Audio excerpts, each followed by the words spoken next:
The internet is full of fitness experts, thousands upon thousands of them. It's like a plague, an epidemic. But a good deal of these experts have very little idea what they're talking about. They're usually just people who have really good genetics and build good physiques off of that. They then get a following and assume they must be geniuses in the art of fitness. These influencers appease the largest demographic of people, the untrained masses. Think of someone like V-Shred.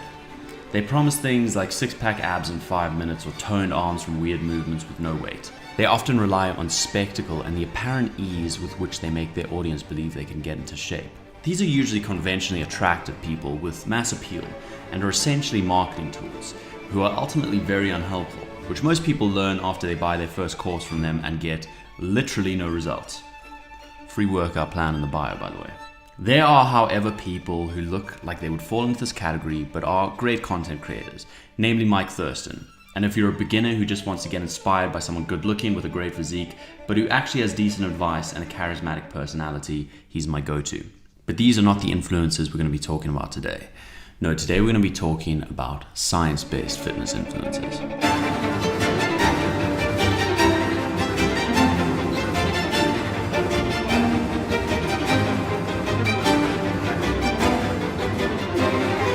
There is a massive problem with science-based bodybuilding. The problem initially stems from the sheer simplicity which is bodybuilding. Your objective is just to essentially fight gravity with specific muscle groups at one time to induce stress in your muscles and grow.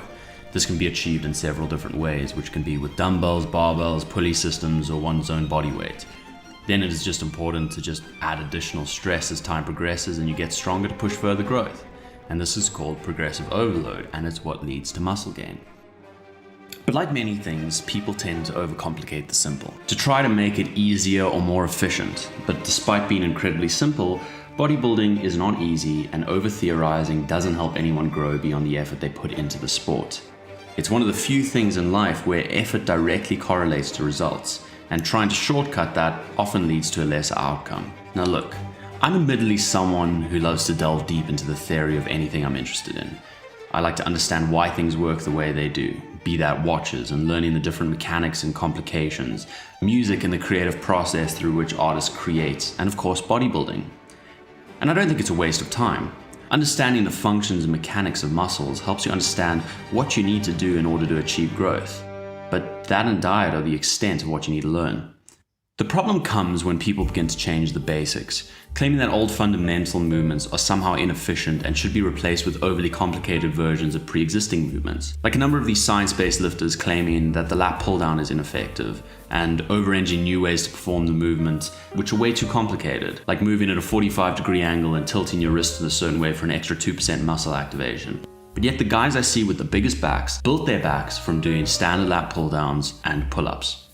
Or a lot of these nerds telling people that the standard bench press doesn't work and you need to twist your arm in a certain way and over squeeze and arch your back. And this may work for powerlifting, but that's not what we're talking about.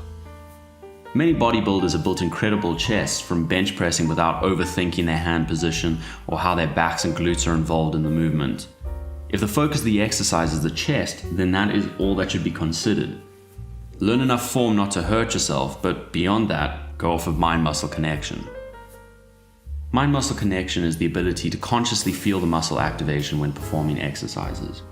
This allows you to focus on the proper muscle groups and achieve maximum activation and contraction, but this is only created through training fundamentals for a long time. And here comes the reason why I'm so annoyed at the science-based community. You'll notice that when you enter the gym, the only people performing these strange science-based optimal movements are usually skinny teenagers who saw them on TikTok. Why is that? Because established lifters who have already built an impressive physique know what works and they don't bother with strange movements because they got that big, not from doing an overextended tricep pushdown, but just feeling the tricep activate in a standard movement. So these young impressionable kids come in and do overcomplicated stuff for no reason because they spend more time theorizing on TikTok, Instagram, and YouTube than actually getting into the gym and training. They're thinking about becoming Mr. Olympia before they've even started. You shouldn't be figuring out how to optimize a Ferrari when you haven't got your shitbox to start. Or another analogy, you shouldn't be trying to drive like Senna when you haven't figured out how to drive around your neighborhood yet. There's so much confusing and conflicting information out there for beginners. Some person will tell them that the leg extension is completely inefficient and not optimal based on some obscure study from 1993 which had 3 test subjects and probably faulty equipment, but they'll fudge the data to prove a point.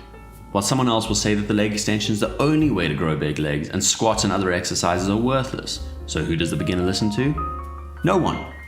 They should try it out and see if it works for them, and it probably will. The reason why there is so much conflicting and confusing information is that there are so many people who want to be online trainers in the space. But bodybuilding has been done for so long by so many people that most of us already understood. Sure, there's further room to learn more, but for the time being, it's kind of a waste of time unless you're an expert. But these trainers can't tell people to just do the standard exercises which are known to work. They have to differentiate themselves, so they make up some new ludicrous variation of the exercise so they stand out. But really, all they're doing is confusing beginners. I love this sport, and a lot of it is being ruined by creators making posts telling people that you're benching wrong, or you're doing this wrong, and causing people to overanalyze their lifts and potentially do them wrong. We're all built differently. I'm built different.